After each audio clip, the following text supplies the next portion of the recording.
Por tanto, como el pecado entró en el mundo por un hombre, y por el pecado la muerte, así la muerte pasó a todos los hombres, por cuanto todos pecaron. Pues antes de la ley había pecado en el mundo, pero donde no hay ley no se inculpa de pecado. No obstante, reinó la muerte desde Adán hasta Moisés, aún en los que no pecaron a la manera de transgresión de Adán, el cual es figura del que había de venir. Amén. Pueden tomar asiento. Gracias por su reverencia. Estamos viendo acá la escritura por medio del apóstol Pablo, donde lo está hablando con respecto a lo que vimos anoche, lo que mencionaba yo con respecto a cómo la contaminación del pecado ha venido de generación en generación. Y lo que les decía yo con respecto a David, lo que David manifiesta en el Salmo 51:5, que dice él que en pecado lo concibió su madre, y les explicaba que no es que la mamá de David estaba en un pecado como el adulterio en ese momento, sino que era una mujer caída, como era un hombre caído, el papá también de David, así como nosotros somos personas caídas, hablando la naturaleza que viene transmitida de Adán. Hasta el día de hoy nosotros somos personas caídas y regeneradas por la gracia y por la misericordia, pero venimos de un linaje caído que fue nuestro primer padre y nuestra primera madre, Adán y Eva. Y aquí el apóstol Pablo está enseñando, que dice el versículo 12, porque el pecado entró en el mundo. Está hablando de toda la humanidad. Aquí se refiere, en este punto el mundo se refiere a toda la humanidad. Entró por un solo hombre. Él era este hombre, usted sabe cómo se llamaba, es Adán, y por el pecado entró la sentencia que Dios le había dicho a él: el día que comas de este fruto morirás. Y esa muerte pasó a cada uno de nosotros. ¿Por qué? Porque encierra acá: todos pecaron. Lo mismo que dice Romanos: por cuanto todos pecaron, están destituidos de la gloria de Dios. Y lo que dice Romanos también, que dice que no hay ninguno justo. Lo que dice Salmo 14 también, que no hay ninguno. Dios vio desde los cielos a ver si había alguno, y no lo había. No lo había. Se recuerda cuando entró en una conversación Dios con Abraham. Dios entró en una conversación con Abraham antes de destruir a Sodoma y Gomorra. Y Abraham comienza a pedirle que tenga misericordia de ese pueblo. Y en ese momento comienza Abraham a decirle: si hay tantos, ¿no tendrás misericordia? Sí, lo haré. Y le dice: no están. Y luego Abraham va bajando la cifra. ¿Por qué? Porque no se encontraba ninguno de los habitantes originales de ahí. De los habitantes que eran originalmente de ese lugar, no había ninguno. No había ninguno. El único que Dios había puesto su mirada era una persona extranjera de ese lugar, y era Lot. Pero ahí todos los demás, ninguno. Si Abraham hubiese llegado hasta uno de los originarios de ahí, de los propios personas de Sodoma y Gomorra, no, Dios no lo hubiera encontrado. Todos estaban pervertidos en contra de Dios. Entonces, es lo que está enseñando acá el texto que hemos tomado. Dice: todos pecaron. Estos todos los incluye a nosotros. Y dice el versículo 13: pues antes de la ley había pecado en el mundo, pero donde no hay ley no se inculpa de pecado. Antes de que la ley mosaica fuera dada,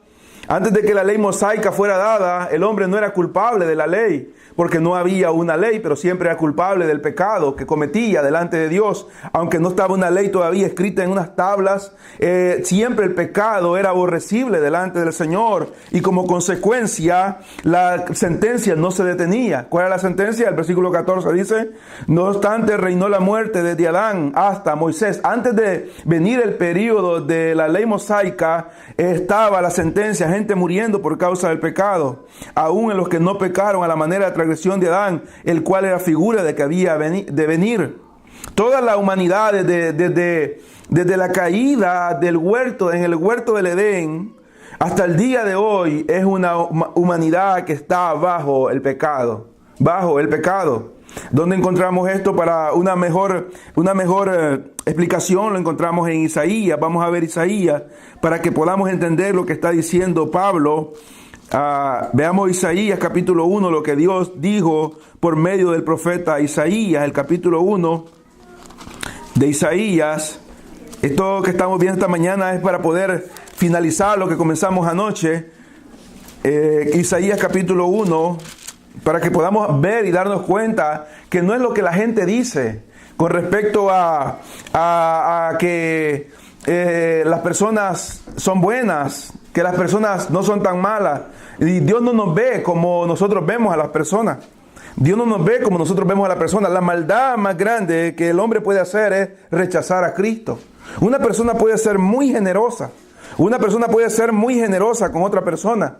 Puede ser una buena mamá con su hijo. Puede ser una buena esposa con su esposo. Puede ser un buen ciudadano con las autoridades. Pero si está en contra de los mandamientos de Dios, esta persona es una persona mala a los ojos de Dios. Dice el capítulo 1 de Isaías, visión de Isaías, hijo de Amós, la cual vio acerca de Judá y Jerusalén en los días de Usías, Jotán, Acaz, Ezequías, reyes de Judá. Y dice el Señor dijo esto: oíd cielos y escuchad tu tierra, porque habla Jehová. ¿Qué hizo él? Crió hijos, o sea, los formó, los hizo, les dio vida y los engrandecí, y ellos se rebelaron contra mí. Y dice el versículo 3, el buey conoce a su dueño, y el asno el pesebre de su señor. Israel no entiende, mi pueblo no tiene conocimiento. Y dice con admiración, oh gente pecadora, pueblo cargado de maldad, generación de malignos, hijos depravados, dejaron a Jehová, provocaron a ira al Santo de Israel, se volvieron atrás. ¿Por qué queréis ser castigados aún? ¿Todavía os rebeláis? ¿Y cómo dice que estaba la humanidad, estamos el hombre, nosotros en nuestra condición pecaminosa? Toda cabeza está enferma y todo corazón doliente. Desde la planta del pie hasta la cabeza no hay en él cosa sana, sino herida, hinchazón y podrida llaga. No están curadas ni vendadas ni suavizadas con aceite. Aquí no se refiere a una enfermedad física. El Señor no está hablando de una enfermedad física. No está hablando de lepra, no está hablando de una infección, no está hablando de cáncer, no está hablando de un dolor de cabeza. Está hablando de la enfermedad del pecado. Desde su cabeza, dice, todo está enfermo. Toda cabeza está enferma y todo corazón está doliente. Sabemos que el corazón es donde vienen los deseos y la mente es la que fabrica esos deseos para llevarlos a cabo.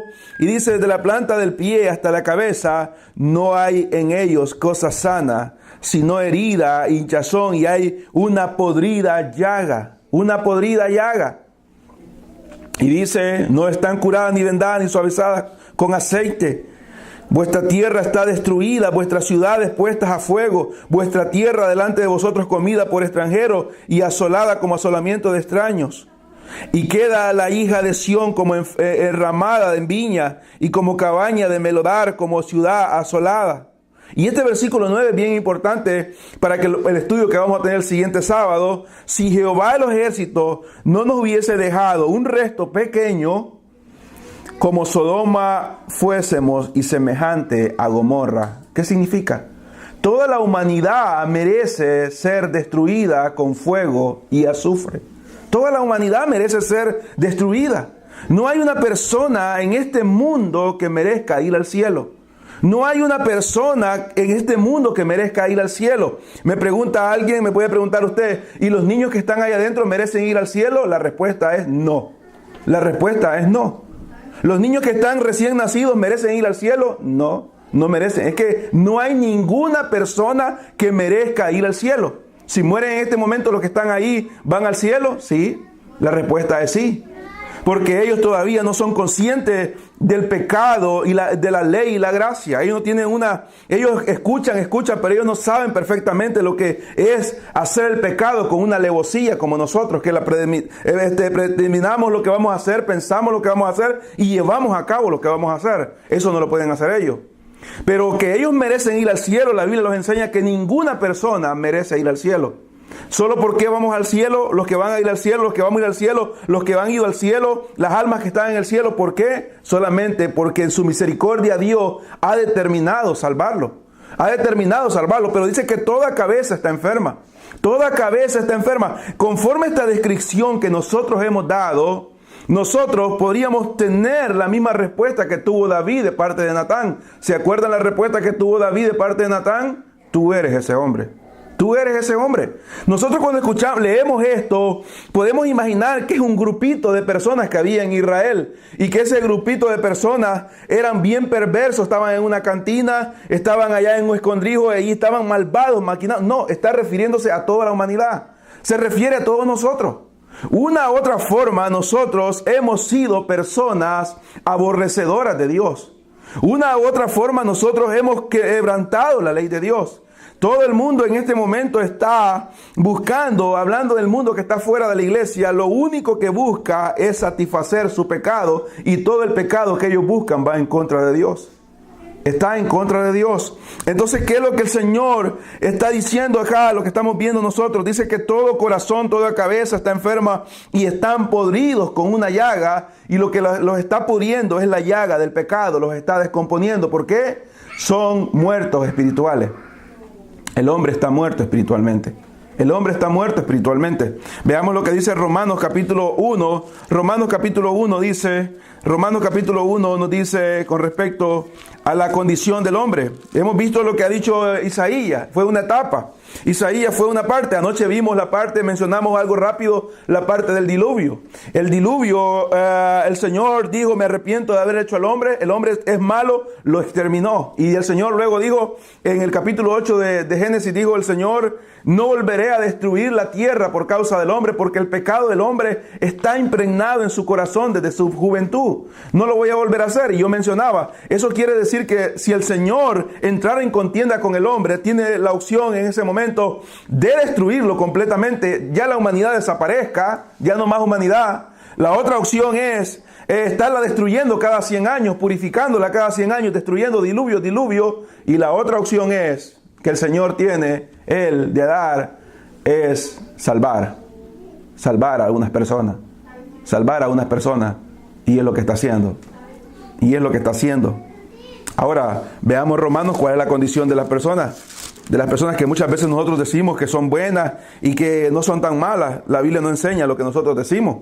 Romanos capítulo 1, el versículo 16 dice, porque no me avergüenzo del Evangelio. ¿Por qué no me avergüenzo del Evangelio? ¿Por qué no se avergonzaba? El apóstol Pablo dice, yo no me avergüenzo del Evangelio. ¿Por qué no se avergonzaba? Bueno, porque es poder de Dios para salvación, porque él estaba en ese grupo de Isaías 1. Él se encontraba en esas personas. No es que estaba en ese tiempo, pero estaba él, como nosotros también estábamos en ese grupo de personas, enfermos de nuestra cabeza de pecado. Nuestro corazón estaba contaminado del pecado, nuestro cuerpo estaba llagado del pecado. Y el apóstol Pablo también, él mismo dice en Timoteo, de que el Señor vino a buscar a los pecadores, de los cuales él es el primero. Él es el primero. Entonces, acá nosotros estamos viendo por qué el apóstol Pablo no se avergüenza. Porque el poder del Evangelio obró en él. ¿Para qué? Para salvarlo, como obra en cada uno de los hombres que creen. Y dice él, al judío primeramente y también al griego, porque en el Evangelio la justicia de Dios se revela por fe y para fe, como está escrito, mas el justo por la fe vivirá. El justo por la fe vivirá. ¿Por qué? ¿Por qué? Porque todas las demás personas o todo el mundo merece ¿qué? El versículo 18. Porque la ira de Dios, la que destruirá a la humanidad una vez más al fin del tiempo, la que hizo el diluvio, la ira de Dios fue la que hizo que Dios destruyera a toda la humanidad en el diluvio. La ira de Dios fue la que hizo que consumiera a Sodoma y Gomorra en fuego y azufre, y esa misma ira se manifestará nuevamente. Y el apóstol Pablo está agradecido con Dios porque él ha sido librado y todos aquellos que creen también. ¿Quiénes son esos? La iglesia. Entonces dice él, porque la ira de Dios se revela desde el cielo. Él está agradecido y no hay motivo para avergonzarse por eso, dice el apóstol Pablo, porque ha habido un gran milagro y el favor de Dios. He sido librado del grupo que tenía que ser destruido. ¿Por qué? Porque dice que desde el cielo contra la impiedad e injusticia de los hombres que detienen con injusticia la verdad. Cuando dice que detienen, no quiere decir que están deteniendo a Dios. A Dios nadie lo puede detener porque Él es omnipotente. Pero ellos tratan de detener la verdad de Dios. se oponen, son adversarios. La palabra adversario, la palabra Satanás significa adversario. Entonces las personas están colaborando con Satanás cuando quieren detener la verdad de Dios. Quieren detener la verdad de Dios. Entonces el apóstol Pablo dice que la ira de Dios se manifestará, se revela desde el cielo contra toda impiedad e injusticia de los hombres que detienen ¿cómo? Con pecado la verdad. Porque lo que Dios se conoce les es manifiesto, pues Dios se los manifestó. Dios se los manifestó en aquel tiempo, Dios se los manifestó en el tiempo de Moisés, Dios se los manifestó manifestó en el tiempo del Edén. Él mismo les habló, luego se los manifestó en el tiempo de los antediluvianos por medio de Noé. Noé estuvo predicando el evangelio, estuvo ahí dando pregonero de justicia, construyendo el arca, las personas lo miraban y él estaba diciendo lo que estaba por venir. Luego se los dio por medio de la ley de Moisés, luego los profetas vinieron y comenzaron a darlo. Luego viene, dice Hebreos, nos habló por los profetas, ahora nos habla por el Hijo, dice Hebreos 1, y ahora los apóstoles comienzan a hablar, a predicar, la iglesia ha seguido, ya han pasado más de 2000 años y la iglesia todavía sigue hablando. La gente conoce de Dios. Todos los que están en este lugar han escuchado de Dios. Afuera la gente ha escuchado de Dios. Entonces la gente conoce porque Dios se los ha manifestado en su misericordia. Porque dice que las cosas invisibles de Él, usted sabe que Dios es invisible, su eterno poder y deidad se hacen claramente visibles. No solamente se les ha manifestado por la voz audible de los que han predicado, por los profetas, los predicadores, sino que la misma naturaleza les hace ver que en los cielos hay un Dios. Y eso los hace culpables porque no tienen excusa, dice. Porque las cosas invisibles de Él, su eterno poder y deidad, se hacen claramente visibles desde la creación del mundo, siendo entendidas por medio de las cosas hechas, de modo que no tienen excusa. Y entonces, ¿qué hacen ellos? Dice el versículo 21.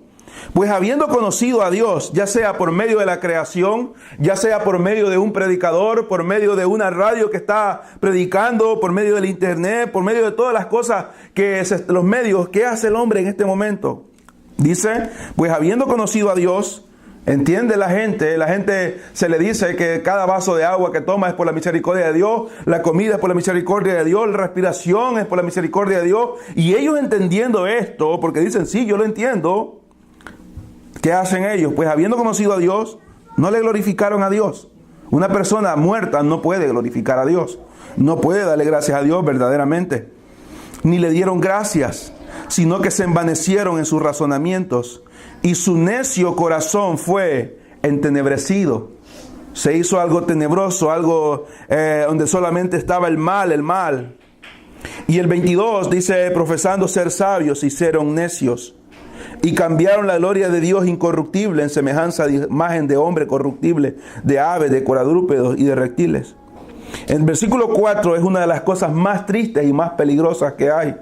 Entonces Dios los entregó a la inmundicia en las concupiscencias de sus corazones, de modo que deshonraron entre sí sus propios cuerpos, ya que cambiaron la verdad de Dios por la mentira, honrando y dando culto a las criaturas antes que al Creador, el cual es bendito por los siglos. Amén. La mayoría de personas que usted ve depravadas en la calle, duras, hablando espiritualmente, conocen de Dios.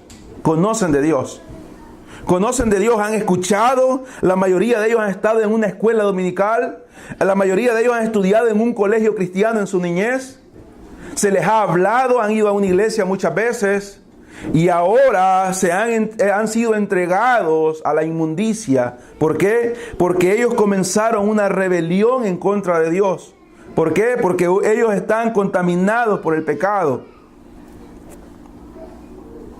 Dice, ya que cambiaron la verdad de Dios por la mentira, honrando y dando culto a las criaturas antes que al Creador, el cual es bendito por los siglos. Amén. Por eso Dios los entregó a pasiones vergonzosas, pues aún sus mujeres cambiaron el uso natural por el que es contra la naturaleza. Y de igual modo también los hombres, dejando el uso natural de la mujer, se encendieron en su lascivia unos con otros, cometiendo hechos vergonzosos, hombres con hombres, y recibiendo en sí mismos la retribución debida, ¿qué? A su extravío, a su extravío. Antes de que Dios los entregue a una mente reprobada, ellos estaban ya en un extravío en contra de Dios. Y como ellos no aprobaron tener en cuenta a Dios, Dios los entregó ¿a qué?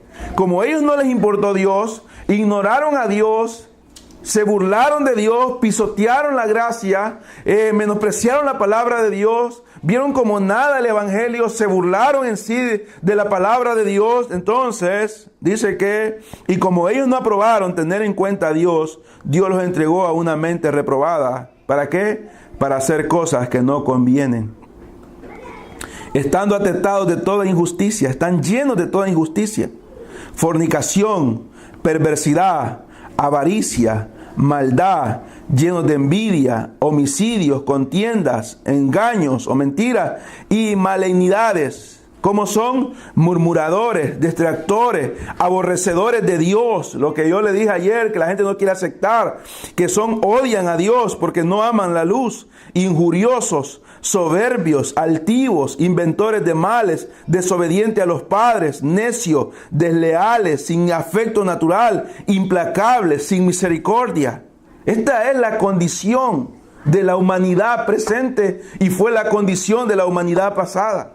Es la misma condición.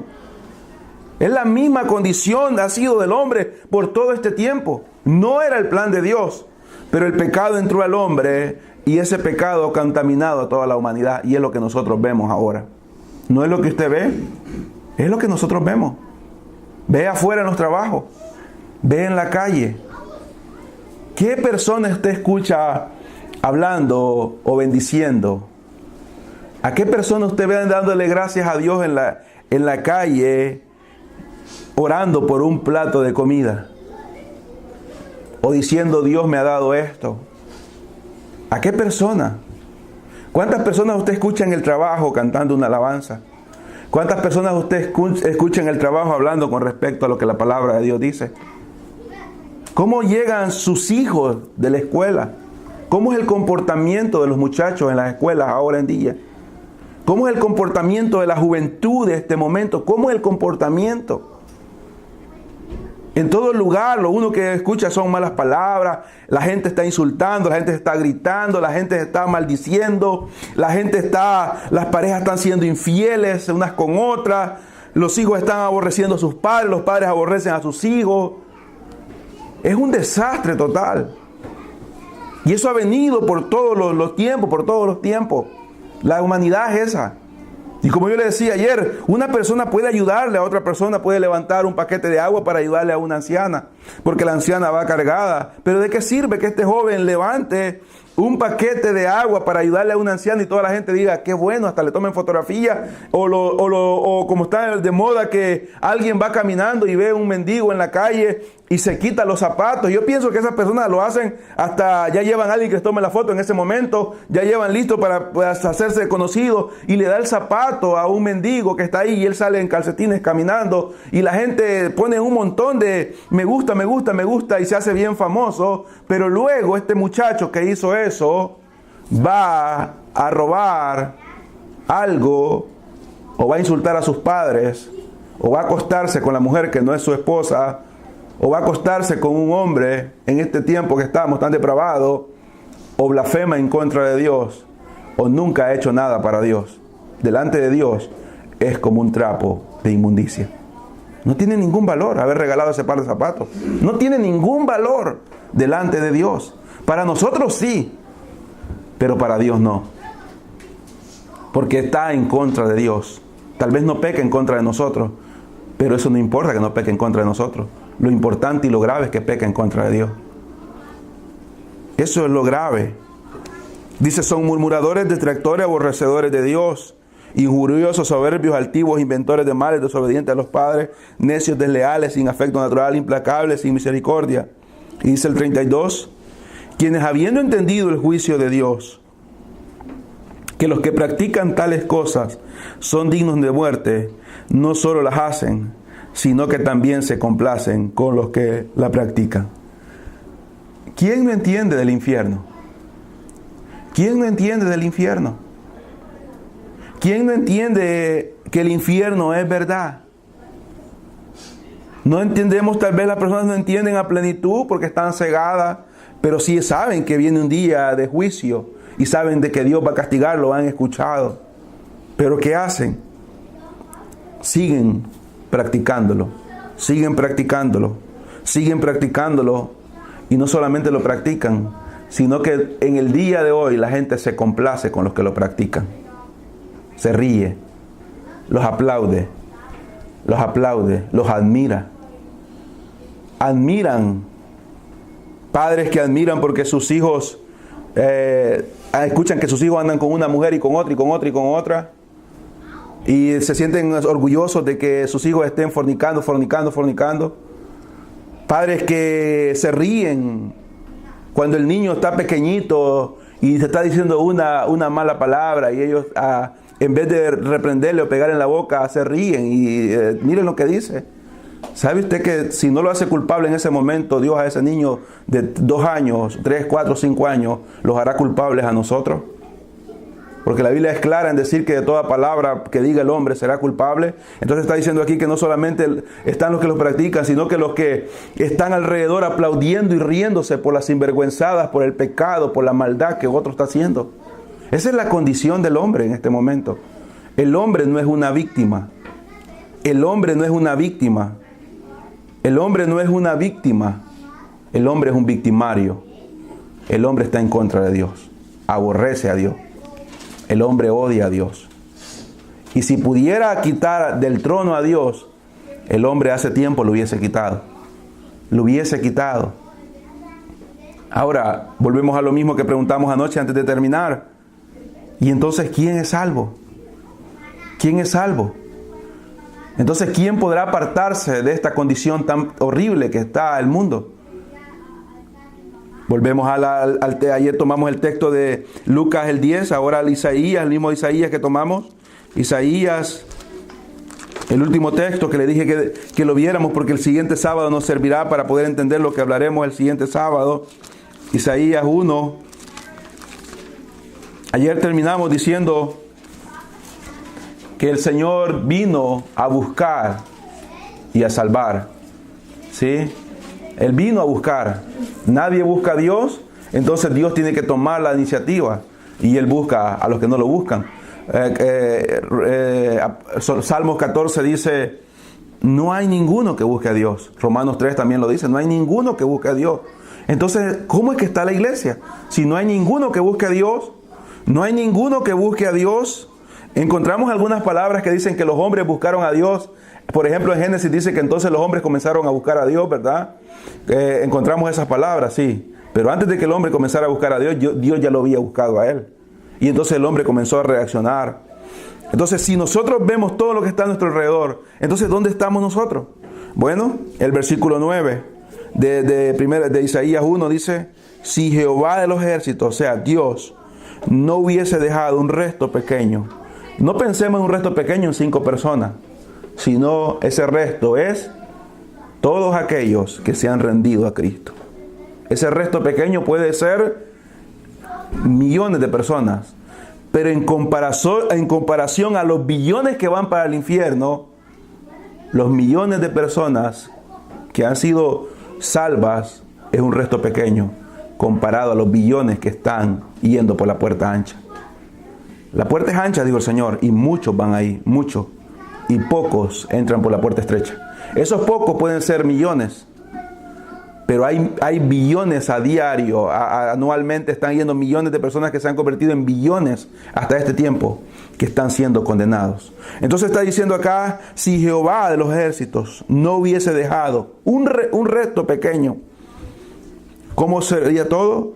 Como Sodoma fuéramos y semejante a Gomorra.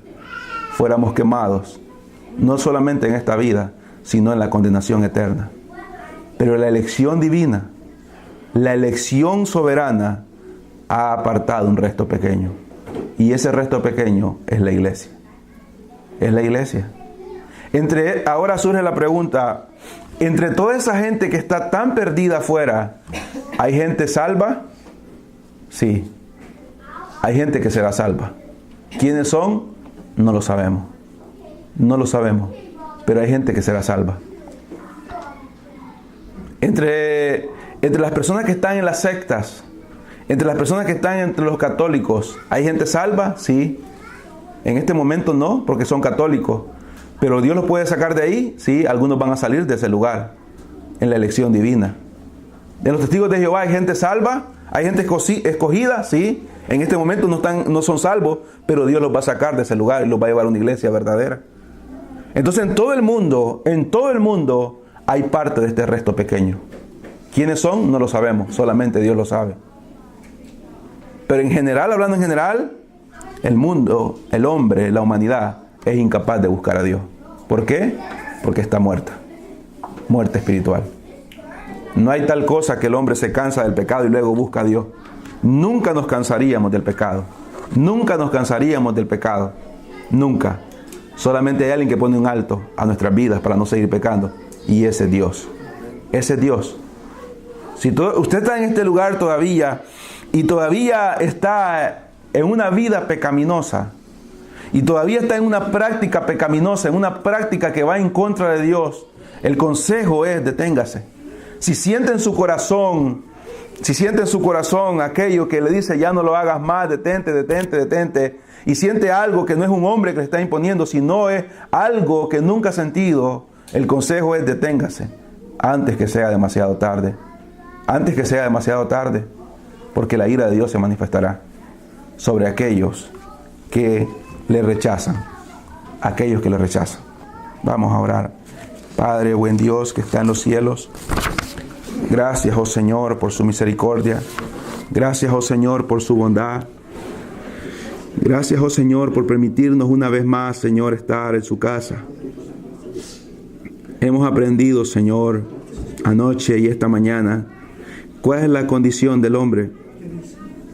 Hemos aprendido, Señor, cómo el hombre se encuentra. Hemos aprendido, Señor, cuál era nuestra condición, Señor. Nosotros no éramos mejores que los que están afuera. Nosotros no éramos merecedores de lo que ahora tenemos, Señor. Estábamos muertos y depravados, Señor. Nuestra mente, nuestra cabeza, nuestro corazón estaba enfermo, como está enfermo el mundo, Señor. Pero ha sido su gracia soberana, Señor. Ha sido su misericordia.